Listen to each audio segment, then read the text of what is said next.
2011 সালে কোরিয়ার এক স্কুলে ক্লাস চলছে। হঠাৎ টিচারের মাথা ফেটে আবির্ভূত হয় কোরিয়ান লোকগাথার সবচেয়ে ভয়ঙ্কর পুতুল, দারুমার। এই দারুমার চোখের ইশারায় একে একে মারা যেতে থাকে ক্লাসের সবাই। তো এই মনস্টার পুতুলটিকে কিভাবে থামানো যায় সেই ভয়ঙ্কর জার্নিটাই আজকে দেখব আমাদের এই ভিডিওতে। সো হ্যালো বন্ধুরা, ওয়েলকাম টু কোরিয়ান গপ্প এবং আমাদের আজকের উপস্থাপনা অ্যাজ দ্য গডস উইল। গল্পের শুরুটা হয় কোরিয়ার একটা ক্লাসরুম থেকে, যেখানে একজন শিক্ষক ছাত্রদের পড়াচ্ছিল। হঠাৎ পড়ানোর মাঝে শিক্ষকের মাথাটা ফেটে যায়, আর সেখান থেকে বেরিয়ে আসে এক ভয়ানক দারুমা পুতুল।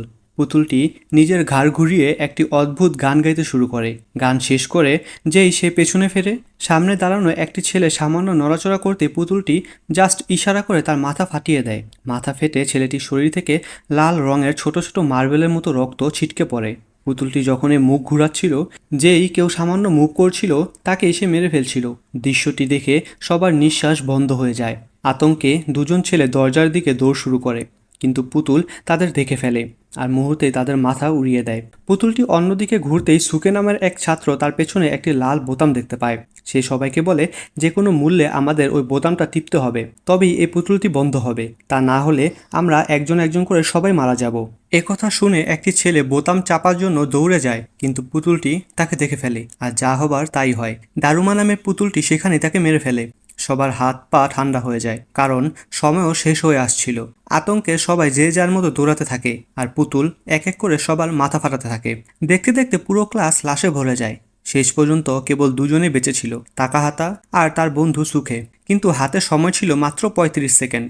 সুখে বলে, তাকাহাতা, তুমি আমার পিঠের ওপর দিয়ে লাফিয়ে তাড়াতাড়ি বোতামটা টিপে দাও। তাকাহাতা প্রথমে রাজি হচ্ছিল না, কিন্তু সময় যখন মাত্র 5 সেকেন্ড বাকি ছিল, বাধ্য হয়ে সে সুখের ওপর লাফ দিয়ে বোতামটি চেপে দেয়।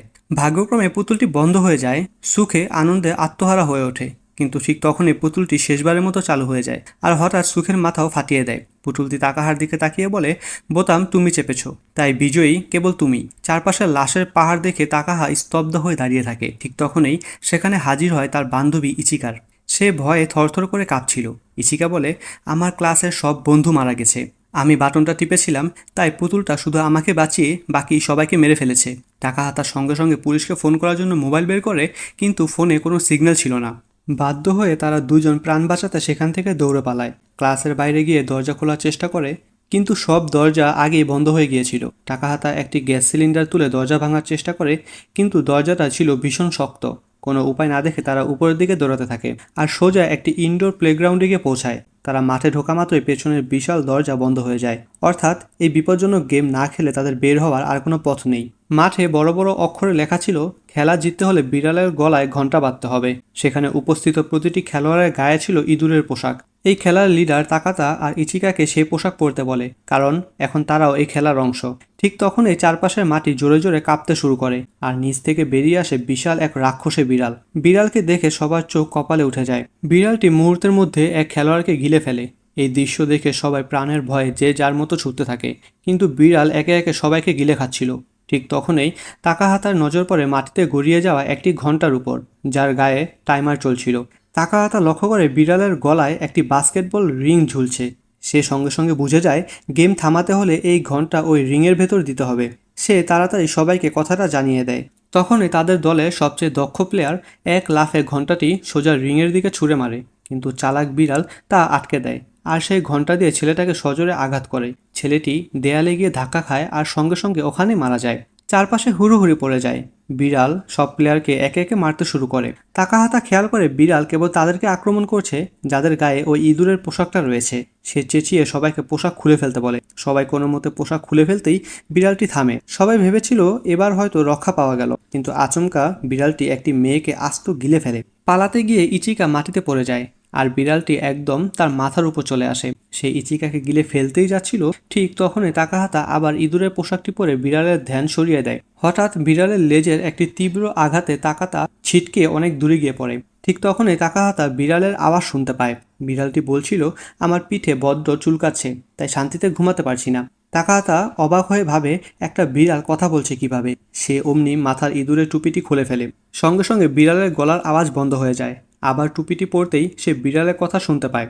সে বুঝে যায় এই ইঁদুরের পোশাকের কান দুটোর কারণেই সে বিড়ালের মনের কথা শুনতে পাচ্ছে। কোনো দ্বিধা না করে সে সোজা দৌড়ে গিয়ে বিড়ালটার পিঠে উঠে পড়ে এবং তার চুলকানি চুলকে দিতে শুরু করে। এতে বিড়ালটি বেশ আরাম পায় এবং তাকে আরও জোরে চুলকে দিতে বলে। কথাটি শুনে তাকাহাতা বাকি সবাইকে বিড়ালটির পিঠ চুলকে দিতে বলে। তা দেখে অন্য সব বন্ধুরাও বিড়ালটির পিঠে চড়ে বসে এবং বিড়ালের পিঠ চুলকাতে শুরু করে। আরামে বিড়ালটি ওখানেই ঘুমিয়ে পড়ে। এই সুযোগ কাজে লাগিয়ে তাকাহাতা ঘণ্টাটি তুলে নিয়ে রিংয়ের ভেতর রাখতে যায়। ঠিক তখনই একজন এসে বলে, তুমি যদি এটা করো তবে শুধু তুমিই জিতবে আর আমরা সবাই মারা যাব। ঠিক যেমনটা সেই পুতুলটা সবাইকে মেরে ফেলেছিল। তাকাহাতা তার কথা মানতে রাজি হয় না, ফলে দুজনের মধ্যে ধস্তাধস্তি শুরু হয়ে যায়। তাদের এই হট্টগোলে বিড়ালটির ঘুম ভেঙে যায়। চোখ খুলে সে তার ধারালো নখ দিয়ে সেখানে দাঁড়িয়ে থাকা দুজন খেলোয়াড়কে কেটে দুটুকরো করে ফেলে। তা দেখে তাকাহাতার হুঁশ উড়ে যায়। ঠিক তখনই তাকাহাতা নজরে পড়ে সামনে পড়ে থাকা একটি বল। তাকাহাতা আর ইচিকা ঘণ্টা আর বলটি তুলে নিয়ে একটি ঘরের ভিতর দৌড়ে পালায়। তারা দ্রুত বল আর ঘণ্টাটিকে আলাদা কাপড়ে পেঁচিয়ে বাইরে নিয়ে আসে এবং বিড়ালটির দিকে দৌড়াতে থাকে। বিড়ালটি বুঝতে পারছিল না ঘণ্টাটি আসলে কার কাছে আছে। হঠাৎ দৌড়ানোর সময় তাকাহাতার হাতের বলটির কাপড় সরে যায় এবং বিড়ালটি তা দেখে ফেলে। বিড়াল ভেবে নেয় আসল ঘণ্টাটি হয়তো ইচিকার কাছে আছে, তাই সে ইচিকাকে আক্রমণ করে তার হাতের বলটি দূরে ছুঁড়ে ফেলে। কিন্তু আসল চালটা ছিল অন্য জায়গায়। ইচিকার কাছে ছিল সাধারণ বল, আর আসল ঘণ্টাটি তাকাহাতা লুকিয়ে রেখেছিল বলের পেঁচানো কাপড়ের টুকরাগুলোর ভেতরে। তাকাহাতা ঘণ্টাটি সোজা রিংয়ের দিকে ছুঁড়ে মারে, কিন্তু দুর্ভাগ্যবশত ঘণ্টাটি রিংয়ের ভেতর ঢোকে না। দৃশ্যটি দেখে তাকাহাতা ভেতর থেকে ভেঙে পড়ে, কারণ গেম শেষ হতে মাত্র 2 সেকেন্ড বাকি ছিল। ঠিক শেষ মুহূর্তে আমায়া নামের আরেকজন খেলোয়াড় শূন্যে লাফিয়ে উঠে ঘণ্টাটি সোজা রিংয়ের ভেতর দিয়ে দেয়। সঙ্গে সঙ্গে বিড়ালটি স্তব্ধ হয়ে যায় এবং গেম শেষ হয়। বিড়ালটি ঘোষণা করে তাকাহাতা, ইচিকা এবং আমায়া কেবল এই তিনজনে গেমটিতে বিজয়ী হয়েছে, বাকি সবাই হেরে গিয়েছে। ঘোষণা শেষ হতে না হতেই আমায়া একটি তলোয়ার বের করে বেঁচে থাকা বাকি তিনজন খেলোয়াড়কে নির্মমভাবে হত্যা করে দেয়। আমায়া তাকাহাতাকে বলে, ওদের না মারলে বিড়ালটা আমাদেরকে মেরে ফেলতো, আর আমি কোনোভাবেই মরতে চাই না। এ কথা শুনে তাকাহাতা প্রচণ্ড ক্ষিপ্ত হয়ে ওঠে। তারা দুজন একে অপরের দিকে তেড়ে যাওয়ার আগেই বিড়ালটি মুখ থেকে প্রচুর বিষাক্ত গ্যাস ছেড়ে দেয়, যার ফলে তিনজনে অজ্ঞান হয়ে মাটিতে লুটিয়ে পড়ে। এর পরপরে একটি নিউজের দৃশ্য দেখানো হয়। খবরে প্রকাশ পায় যে পুরো পৃথিবী জুড়ে এক চরম আতঙ্ক ছড়িয়ে পড়েছে এবং এতে প্রায় 2 কোটি শিক্ষার্থী প্রাণ হারিয়েছে। এই আতঙ্ক অন্য কিছুই নয়, বিভিন্ন স্কুলে সেই রহস্যময় পুতুলগুলো চালানো মরণ খেলা। যারা হারছিল তারা সবাই মারা যাচ্ছিল, তবে বেঁচে যাওয়া বিজয়ী শিক্ষার্থীদের শহরের আকাশে ভেসে থাকা বিশাল এক রহস্যময় সাদা কিউব বা ঘনকের ভেতর বন্দির অবস্থায় দেখা গেছে। মূলত এই কিউবের ভেতরে বেঁচে যাওয়া শিক্ষার্থীদের পরবর্তী খেলাটি অনুষ্ঠিত হতে যাচ্ছিল, আর যারা এই খেলায় জিতবে কেবল তাদেরকেই এখান থেকে মুক্তি দেওয়া হবে। এদিকে কিউবের ভেতরে তাকাহাতার জ্ঞান ফেরে সেখানে সামনে এসে তার স্কুলের বান্ধবী সোকোকে দেখতে পায়। সোকো তাকে সেখানে দেখে অবাক হয়ে জিজ্ঞাসা করে, তুমি এখানে কিভাবে এলে? তাকাহাতা জানায় যে সে একটা খেলা খেলে জিতেছে বলে তাকে এখানে বন্দি করা হয়েছে। সোকো বলে, আমিও তো একটা গেম জিতেই এখানে এসেছি, কিন্তু জেতার পরও আমাদের সঙ্গে কেন এমনটা করা হচ্ছে? সেখানে তাদের সঙ্গে আরও দুজন শিক্ষার্থী ছিল, তাইরা এবং ইউমি। তাকাহাতা তার অন্য বন্ধু ইচিকা এবং আমায়াকে খোঁজার জন্য একটি দরজা খোলার চেষ্টা করে, কিন্তু সেটা শক্ত করে বন্ধ ছিল। ঠিক তখনই তাইরা একটা বোতাম চাপতেই ঘরের ভেতরের এক স্ক্রিনে খবর চলতে শুরু করে। টিভিতেও ভাসমান কিউব এবং বিশ্বজুড়ে স্কুলে স্কুলে হওয়া এই সন্ত্রাসী হামলার কথাই দেখানো হচ্ছিল। তাইরা তাকাতাহাকে বলে, তুমি এখান থেকে বের হওয়া যত চেষ্টাই করো না কেন, কোনো লাভ নেই। কথাটি শুনে তাকাতাহার হাত পা ঠান্ডা হয়ে যায়, কারণ সে নিজের সামনে নিশ্চিত মৃত্যু দেখতে পাচ্ছিল। তখনই স্ক্রিনে ভেসে ওঠে যে এই গেম জিততে হলে 3টি চাবি সংগ্রহ করতে হবে, তা না হলে সবাইকে এখানে মেরে ফেলা হবে। ঠিক তখনই পেছনের দরজাটি খুলে যায় এবং ভেতরে প্রবেশ করে 4টি রহস্যময়ী কোকেশি পুতুল। তারা সবাইকে নিয়মটি বুঝিয়ে দেয়, যাকে গেম থেকে বের হতে হবে তাকে এই খেলাটি জিততেই হবে। খেলার নিয়ম হলো খেলোয়াড়কে চোখ বেঁধে মাঝে বসতে হবে, আর পুতুলগুলো বা আত্মাগুলো তার চারপাশে ঘুরে ঘুরে একটি গান গাইবে। গান থামতেই খেলোয়াড় 10 সেকেন্ড সময় পাবে এটা বলতে যে তার ঠিক পেছনে কোন পুতুলটি দাঁড়িয়ে আছে। ভুল উত্তর দিলে পরিণতি নিশ্চিত মৃত্যু। তাইরা ভেবেছিল খেলাটি খুব সহজ, সে মাঝে বসে চোখ বেঁধে নেয়। পুতুলগুলো এক অদ্ভুত সুরের গান গেয়ে তার চারপাশে ঘুরতে শুরু করে, কিন্তু গান থামতেই তাইরা নার্ভাস হয়ে পড়ে। সে তড়িঘড়ি একটি নাম বলে দেয়, কিন্তু তার উত্তর ভুল ছিল। একটি পুতুল তার চোখ খোলে এবং তাইরার উপর এক রহস্যময় আলোর রোশনি ফেলে। মুহূর্তেই তাইরা তার শরীরের নিয়ন্ত্রণ হারিয়ে ফেলে। তার মাথা স্বয়ংক্রিয়ভাবে মেঝেতে আছড়ে পড়তে থাকে যতক্ষণ তার মৃত্যু হয়। তাইরাকে মেরে ফেলার পর পুতুলগুলো ইউমিকে খেলায় ডাক দেয়, ইউমি আতঙ্কে কেঁদে ফেলে এবং প্রথমে খেলতে মানা করে, কিন্তু পুতুলগুলো স্পষ্ট জানিয়ে দেয় খেলায় অংশ না নিলে তাকে এমনিতেও মেরে ফেলা হবে। কোনো উপায় না পেয়ে ইউমিও খেলতে বাধ্য হয়। গান শেষে যখন ইউমির পেছনে কে দাঁড়িয়ে আছে তা বলার সময় আসে, সে ভয়ে এতটাই স্তব্ধ হয়ে যায় যে জবাব দিতে দেরি করে ফেলে। 10 সেকেন্ড কেটে যেতেই তাকে ডিসকোয়ালিফাই করে দেওয়া হয়। প্রাণের ভয়ে ইউমি দৌড়ে পালানোর চেষ্টা করে, কিন্তু কোকেশি পুতুলগুলো তাকে ঘিরে ফেলে। এবার আর আলোর রোশনি নয়, 4টি পুতুল তার হাত পা ধরে চারদিকে টেনে ধরে শরীরটাকে ছিঁড়ে টুকরো টুকরো করে ফেলে। এখন কেবল সোকো আর তাকাহা বেঁচে ছিল। পুতুলগুলো এবার সোকোকে খেলার জন্য ডাকতেই তাকাহা তা বুঝতে পারে সোকো ভয়ে একদম অস্থির হয়ে পড়েছে, সে খেলায় একদম মনোযোগ দিতে পারবে না। তাই তাকাহাতা এগিয়ে গিয়ে সোকোর বদলে নিজে খেলার প্রস্তাব দেয়। তাকাহাতা ঘরের মাঝখানে বসে চোখ বন্ধ করে ফেলে। পুতুলগুলো আবার সেই অদ্ভুত গানকে তার চারপাশে ঘুরতে শুরু করে। গান থামার পর তাকাহাতা খুব সাবধানে চারপাশের শব্দ শোনার চেষ্টা করে, কিন্তু সে উত্তর দেওয়ার আগেই একটি পুতুল হঠাৎ চেঁচিয়ে ওঠে, বলে সময় শেষ। ঠিক সে মুহূর্তে তাকাহাতা চিৎকার করে একটি পুতুলের নাম বলে। পুতুলটি বারবার বলতে থাকে যে সময় শেষ হয়ে গিয়েছিল, কিন্তু তাকাহাতা খুব শান্তভাবে তার যুক্তি বুঝিয়ে দেয়। সে জানায় যে সে তার ফোনে সে পুরো বিষয়টি রেকর্ড করেছিল। রেকর্ড চেক করে দেখা যায় উত্তর দেওয়ার আগে মাত্র 6 সেকেন্ড সময় পার হয়েছিল, অর্থাৎ সে নির্ধারিত সময়ের ভেতরে সঠিক উত্তর দিয়েছে। পুতুলগুলো জানতে চায় তাকাতাহা কিভাবে পেছনে কে আছে তা সঠিক অনুমান করলো। তাকাহাতা বোঝায় যে আগের রাউন্ডগুলোতে পুতুলগুলো প্রতিবার একই অবস্থানে দাঁড়াচ্ছিল। তাছাড়া সময় শেষ হওয়ার ঘোষণাটি প্রতিবার একটি নির্দিষ্ট পুতুলই করছিল। তাকাতাহা কেবল সেই কণ্ঠস্বরটি শোনার অপেক্ষা করছিল এবং সেই আওয়াজকে কাজে লাগিয়ে সে নিশ্চিত হয় কোন পুতুলটি কোথায় দাঁড়িয়ে আছে। যেহেতু সে 10 সেকেন্ডের মধ্যেই সঠিক উত্তর দিয়েছিল, তাই পুতুলগুলো হঠাৎ ছাই হয়ে ধুলে মিশে যায়, আর তাদের ছায়ের ভেতর থেকে মেঝের ওপর বেরিয়ে আসে একটি ছোট চাবি। ঘরের সব বাধা শেষ হয়ে যাওয়ায় সোকো আর তাকাতাহা চাবিটি তুলে নেয় এবং একসাথে রুমের বাইরে চলে আসে, কিন্তু তারা করিডোরে পা রাখতেই এক অদ্ভুত দৃশ্য দেখতে পায়। অন্য একটি ছাত্র প্রাণ ভয়ে তাদের দিকে দৌড়ে আসছে। তার কাছেও একটি চাবি ছিল এবং একটি কোকেশি পুতুল তার পিছু নিয়েছিল। ছেলেটি জলদি করে তাদের সতর্ক করে বলে, এই পুতুলগুলো কেবল একা থাকা মানুষদের উপরে আক্রমণ করে। আমরা যদি একে অপরের হাত ধরে একসাথে থাকি তবে পুতুল আমাদের কিছুই করতে পারবে না। তাই তারা তিনজন দ্রুত একে অপরের হাত শক্ত করে ধরে ফেলে। পুতুলটি তাদের কাছে এসে পরীক্ষা করে তারা একসাথে আছে কিনা, তারপর শান্তভাবে অন্য কোনো একা থাকা ছাত্রের খোঁজে চলে যায়। এখন তাকাহাতা দেখে তাদের দলের কাছে দুটি চাবি জমা হয়েছে। কিউবের বিশাল করিডোর দিয়ে যাওয়ার সময় হঠাৎ তারা কারো চিৎকার শুনতে পায়। তারা শব্দের দিকে দৌড়ে গিয়ে দেখে চিৎকার করা মেয়েটি আর কেউই নয়, ইচিকা। তাকেও সেই একা থাকা মানুষদের আক্রমণ করা পুতুলটি তাড়া করছিল। কিছু না ভেবেই তাকাহাতা বন্ধুদের হাত ছেড়ে দিয়ে ইচিকার দিকে দৌড় দেয়। একদম শেষ মুহূর্তে পুতুলটি ইচিকাকে ধরার আগেই তাকাহাতা ইচিকাকে ঝাপটে ধরে নিজের দিকে টেনে নেয়। কিছুক্ষণ পর অন্য একটি করিডোরে আরও দুজন ছাত্র এক অদ্ভুত দৃশ্য দেখতে পায়। দেওয়ালের ভেতরের দিকে আটকে আছে এক বিশাল কাঠের মাথা। তার কপালে একটা টাইমার চলছে আর নিচে চাবি ঢোকানোর জন্য 7টি ছিদ্র রয়েছে। তাকাহাতার দল সেখানে পৌঁছালে দেখতে পায় ওই দুজন ছাত্রের কাছেও দুটি চাবি আছে। তো সবাই দেখতে পায় তাদের কাছে মোট 4টি চাবি জমা হয়েছে, কিন্তু দরজার 7টি লক খুলতে এখনও 3টি চাবি বাকি। আর টাইমার দেখাচ্ছে তাদের হাতে সময় আছে মাত্র 2 মিনিটের কিছু বেশি। সবাই চরম আতঙ্কে পড়ে যায়। ঠিক তখনই সবাইকে অবাক করে হঠাৎ তাদের ঠিক সামনের মেঝেতে এসে পড়ে বাকি 3টি চাবি। কিছুক্ষণ পর সেখানে হাজির হয় আমায়া। অবশেষে তাদের সবার কাছে 7টি চাবি জমা হয়ে যায়। তারা বিশাল সেই কাঠের মাথার ভেতরে 7টি চাবি বসিয়ে দেয়। সাথে সাথে দেওয়ালটি সরে যায় এবং কিউবের আরও ভেতরে যাওয়ার একটি সুড়ঙ্গ উন্মুক্ত হয়। ভেতরে ঢোকার আগে কাঠের মাথাটি তাদের পোশাক বদলানোর নির্দেশ দেয়। পোশাক বদলানোর পর মাথাটি গায়েব হয়ে যায় এবং তারা সুড়ঙ্গ দিয়ে হাঁটতে শুরু করে। সুড়ঙ্গের অন্য মাথায় পৌঁছাতে তারা নিজেদের বরফে ঢাকা এক অদ্ভুত জগতে দেখতে পায়। হঠাৎ চারপাশের মাটি কাঁপতে শুরু করে। একটি বিশাল মেরু ভাল্লুক পাহাড়ের উপর থেকে স্নোবোর্ডিং করতে করতে নিচে নেমে আসছে। ভাল্লুকটি তাদেরকে পরবর্তী চ্যালেঞ্জের ঘোষণা করে। ভাল্লুকটি জানায় যে সে মিথ্যা বলা একদম সহ্য করতে পারে না, তাই এই গেমটি তাদের সততার পরীক্ষা নেবে। নিয়ম খুব সহজ, ভাল্লুকটি কিছু প্রশ্ন করবে আর সবাইকে সততার সঙ্গে উত্তর দিতে হবে। কেউ যদি মিথ্যা বলে ভাল্লুকটি বাতাসে গন্ধ শুকে ধরে ফেলবে। তখন টিমের সবাইকে মিলে খুঁজে বের করতে হবে যে মিথ্যাবাদী কে।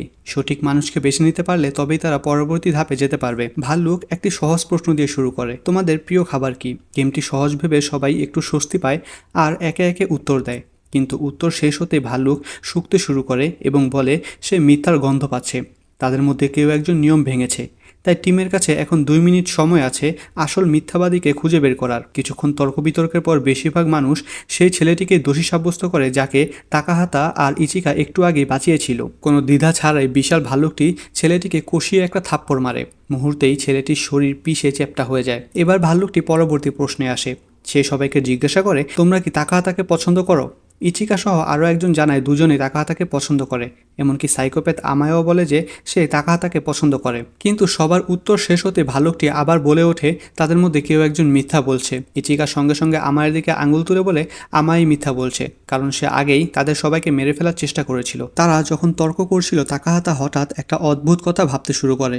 কেউ নিজের প্রাণ সংশয় জেনেও কেন মিথ্যা বলতে যাবে। ভালুকটি হঠাৎ হেসে ওঠে। সে বলে তাকাহাতা অবশেষে আসল বিষয়টা বুঝতে পেরেছে।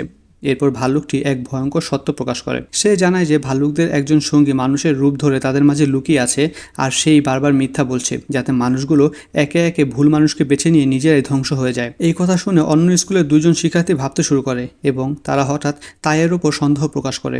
এখানে সুন, তাকাহাতা, ইচিকা আর আমায়া তারা সবাই একই স্কুলের শিক্ষার্থী ছিল, তাই খেলার আগে থেকে তারা একে অপরকে চিনত। কিন্তু তাই এসেছিল অন্য স্কুল থেকে এবং পরে তাদের সঙ্গে যোগ দিয়েছে। সেই কারণে বাকিদের দৃঢ় বিশ্বাস হয়ে যায় যে তাই নিশ্চয়ই ছদ্মবেশী সেই মিথ্যুক। তাকাহাতা আর ইচিকা তাকে বাঁচানোর চেষ্টা করে, কিন্তু অন্য শিক্ষার্থীরা তাদের কথায় কোনো কানই দেয় না। একদম শেষ মুহূর্তে তারা তাইয়ের বিরুদ্ধে ভোট দেয়। মুহূর্তে তাইয়ের শরীর পিষে রক্ত ভেসে যায়। এখন আর মাত্র গুটি কয়েক খেলোয়াড়ই বেঁচে ছিল। ভাল্লুকটি পরবর্তী প্রশ্ন করার প্রস্তুতি নেয়, কিন্তু সে কিছু বলার আগে তাকাহাতা তার সামনে চলে আসে। সে দাবি করে সে আসল প্রতারককে চিনে ফেলেছে। ভাল্লুকটি থমকে দাঁড়ায় এবং কৌতূহল নিয়ে তাকাহাতার দিকে তাকায়। তখনই তাকাহাতা এক চরম চমকপ্রদ কথা বলে।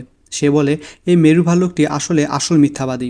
ভাল্লুকটি অবাক হয়ে যায়। তাকাহাতা তার পেছনে আসল যুক্তিটা বুঝিয়ে দেয়। সে বলে তাই মারা যাওয়ার ঠিক আগেই তাকে এটা বুঝতে সাহায্য করে গেছে। তাইয়ের রক্ত যখন ভাল্লুকটির হাতে ছিটকে পড়েছিল তখন তার শরীরের সাদা রং কিছুটা মিলিয়ে যায় এবং ভেতরে কালো লোম ফুটে ওঠে। অর্থাৎ এই প্রাণীটি কখনোই মেরু ভাল্লুক ছিল না। এটি আসলে একটি কালো ভাল্লুক যে মেরু ভাল্লুকের ছদ্মবেশ ধারণ করে আছে। যেহেতু ভাল্লুকটি নিজের গায়ের রং নিয়ে মিথ্যা বলেছে, তাই তাকাহাতা বুঝতে পারে যে তার বাকি সব কথায় নির্ভেজাল মিথ্যে ছিল। এর মানে তাদের মাঝে কখনোই কোনো ছদ্মবেশী মানুষ ছিলই না। ভাল্লুকটি কেবল তাদের সঙ্গে প্রতারণা করেছিল যাতে তারা একে অপরকে সন্দেহ করে নিজেরাই নিজেদের শেষ করে ফেলে। সব সত্যি ফাঁস হয়ে যাওয়ায় দানবীয় ভাল্লুকটি প্রচণ্ড ক্ষিপ্ত হয়ে ওঠে। সে শূন্যে লাফিয়ে উঠে নিজের বিশাল শরীর দিয়ে সবাইকে পিষে মারার চেষ্টা করে, কিন্তু তাকাহাতা ও বাকিরা সময় মতো সরে দাঁড়ায়। ভাল্লুকটির নিশানা ভুল হয় এবং সে সোজা পাশে থাকা গরম একটি ঝর্ণার মধ্যে গিয়ে পড়ে যায়। ফুটন্ত গরম পানি প্রাণীটির চামড়া গলিয়ে দেয় এবং সেই যন্ত্রণায় ছটফট করতে থাকে। অবশেষে দানবটি হার মেনে যায়। গায়েব হয়ে যাওয়ার আগে সে বিজয়ী সদস্যদের জানিয়ে দিয়ে যায় যে পরবর্তী চ্যালেঞ্জের জন্য তাদের কোথায় যেতে হবে। শীঘ্রই তাকাহাতা, ইচিকা আর আমায়া নতুন একটি জায়গায় পৌঁছে যায়। সেখানে কয়েকটি অদ্ভুত পুতুল তাদের স্বাগত জানায়। পুতুলগুলো ঘোষণা করে যে এবার চূড়ান্ত খেলা শুরু হবে।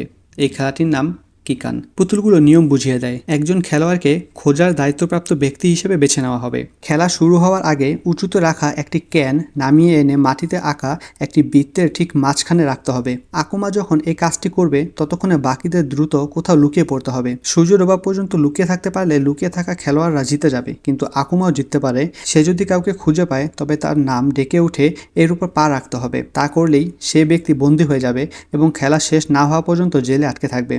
তবে পুতুলগুলো আরও একটি বিশেষ নিয়ম জানায়। বন্দী খেলোয়াড়দের চাইলে মুক্ত করা সম্ভব। লুকিয়ে থাকা কোনো খেলোয়াড় যদি দৌড়ে এসে মাঝখানের ক্যানটিকে লাথি মারতে পারে তাহলে সব বন্দী সাথে সাথে খালাস পেয়ে যাবে। কিন্তু এই নিয়মের ভেতরেই লুকিয়ে ছিল এক চরম বিভীষিকা। ক্যানের ভেতরে রাখা ছিল শক্তিশালী বিস্ফোরক, অর্থাৎ যে মানুষটি সবাইকে বাঁচাতে যাবে সে ঠিক সেই মুহূর্তে মারা যাবে। সংক্ষেপে বলতে গেলে টার্গেট একদম সহজ।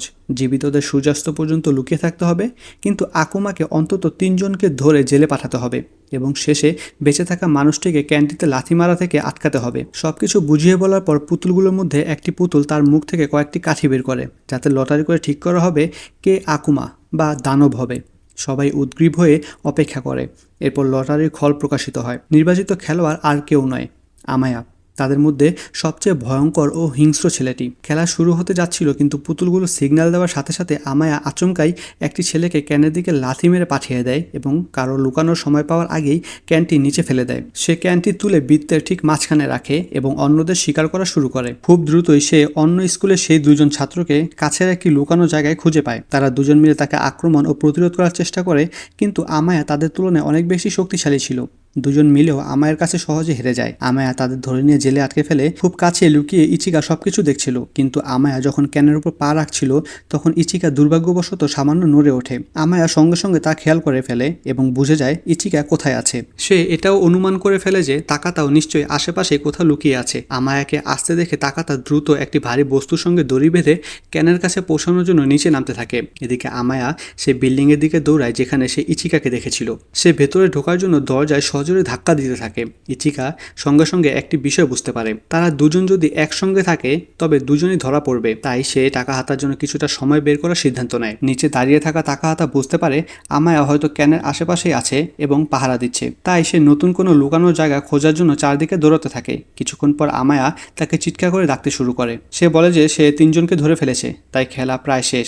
সে তাকাহাতাকে বলে তারা একসাথে কাজ করে বেঁচে থাকতে পারে, কিন্তু তাকাহাতা ভালো করে জানতো যে সে মিথ্যা বলছে। লুকানোর সময় তাকাহাতার হাতে খুব কাজের একটি জিনিস পড়েছিল, একটি পুরনো আমলের লোহার বর্ম বা আর্মর। সূর্য যখন ধীরে ধীরে ডুবতে শুরু করে, তাকাহাতা সেই ভারী বর্মটি গায়ে চাপিয়ে লুকানো জায়গা থেকে বেরিয়ে আসে। তার প্ল্যান ছিল ক্যানে লাথি মারার সময় যে বিস্ফোরণটি হবে, এই আর্মরটি পরলে হয়তো সেই বিস্ফোরণের আঘাত থেকে রক্ষা পাবে।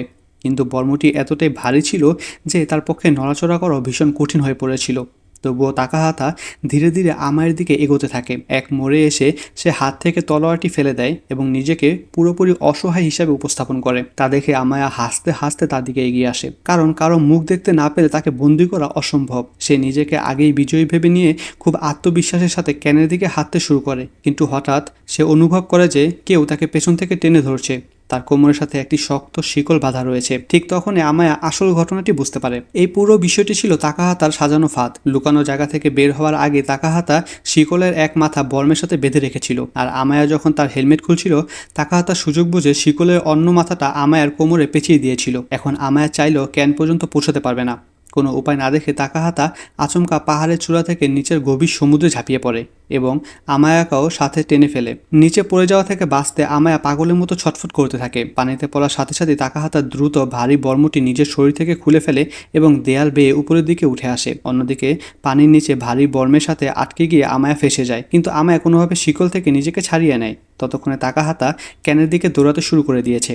চরম ক্লান্ত হওয়া সত্ত্বেও তাকাহাতা নিজের শেষ শক্তিটুকু নিংড়ে দিয়ে এগোতে থাকে। অবশেষে আমায়াও এবার ক্যানের দিকে দৌড়ায়, কিন্তু তাকাহাতা আগেই ক্যানের কাছে পৌঁছে যায় এবং সজোরে লাথি মারে। বিস্ফোরণের ভয়ে সবাই মাথা নিচু করে ফেলে, কিন্তু অবিশ্বাস্যভাবে কিছুই ঘটে না। কয়েক সেকেন্ড পর আকাশে অন্ধকার নেমে আসে। কোকেশি পুতুলগুলো আবার হাজির হয় এবং ঘোষণা করে তাকাহাতা বিজয়ী। এরপর তারা আসল সত্যটি ফাঁস করে, ক্যানের ভেতরে আসলে কখনোই কোনো বোমা ছিল না। গেমটিকে আরও রোমাঞ্চকর করার জন্য তারা মিথ্যার আশ্রয় নিয়েছিল। অপমানে ও রাগে আমায়া চেঁচাতে থাকে। সে ভেবেছিল হয়তো তাকে এখন মেরে ফেলা হবে, কিন্তু পুতুলগুলো শান্তভাবে বোঝায় যে এই পুরো চ্যালেঞ্জটি স্রেফ একটি খেলা ছিল আর কাউকে মারা হবে না। এত দূর টিকে থাকার পুরস্কার হিসেবে তারা সবাইকে একটি করে আইসক্রিম দেয় এবং যাওয়ার আগে তা খেতে বলে। এত সব ঘটনার পর তাকাহাতা আর ইচিকা পাশাপাশি বসে আইসক্রিম খেতে খেতে তাদের ভবিষ্যৎ নিয়ে গল্প করতে শুরু করে। খাওয়ার পর তাকাহাতা খেয়াল করে যে আইসক্রিমের কাঠির উপর কিছু একটা লেখা আছে। সেভাবে হয়তো কোনো পুরস্কারের কথা লেখা আছে, তাই সে খুশি মনে কাঠিটি ইচিকাকে দেখায়, কিন্তু ইচিকার দিকে তাকাতে সে দেখে ইচিকা কাঁদছে। তাকাহাতা এবার ইচিকার কাঠিতে লেখা মেসেজটি পড়ে। সেখানে লেখা ছিল ইউ আর আউট। ঠিক সেই মুহূর্তে পুতুলগুলো আবার আসে। তারা বোঝায় যে প্রতিটি চ্যালেঞ্জ আলাদা আলাদা দক্ষতার পরীক্ষা নিয়েছে, বুদ্ধিমত্তা, বীরত্ব এবং দলগত কাজ। কিন্তু একদম শেষ মুহূর্তে সবকিছু যার উপরে এসে টিকেছে তা হলো ভাগ্য। প্রতিটি আইসক্রিমের কাঠি খেলোয়াড়দের চূড়ান্ত ভাগ্য নির্ধারণ করেছিল। তাকাহাতা নিজের কাঠির দিকে তাকিয়ে বুঝতে পারে যে সে ভাগ্যের জোরে বেঁচে গেছে। সে জীবিত থাকবে, কিন্তু ইচিকার বদলে রক্তপিপাসু আমায়া তার সাথে বাস্তব জগতে ফিরে যাবে। ভাগ্য নির্ধারিত হতে পুতুলগুলো ইচিকা এবং বাদ পড়া অন্য খেলোয়াড়দের উপর লেজার রশ্মি ফেলে। মুহূর্তেই তাদের শরীর বিলীন হয়ে যায়। চূড়ান্ত খেলা শেষ হওয়ার পর তাকাতা আর আমায়াকে টোকিওর আকাশে ভেসে থাকা সেই বিশাল কিউবের বাইরে নিয়ে আসা হয়। পুরো বিশ্ববাসী যখন দেখে এই মরণ খেলা থেকে মাত্র দুজন শিক্ষার্থী জীবিত ফিরে এসেছে, তখন সবাই তাদেরকে ঈশ্বরের সন্তান বা গডস অফ চিলড্রেন বলে ডাকতে শুরু করে। আর এই ভয়ঙ্কর রহস্যময় দৃশ্যটির সাথেই মুভিটির সমাপ্তি ঘটে। দেখা হচ্ছে পরবর্তী কোনো ভিডিওতে। Till then, bye by.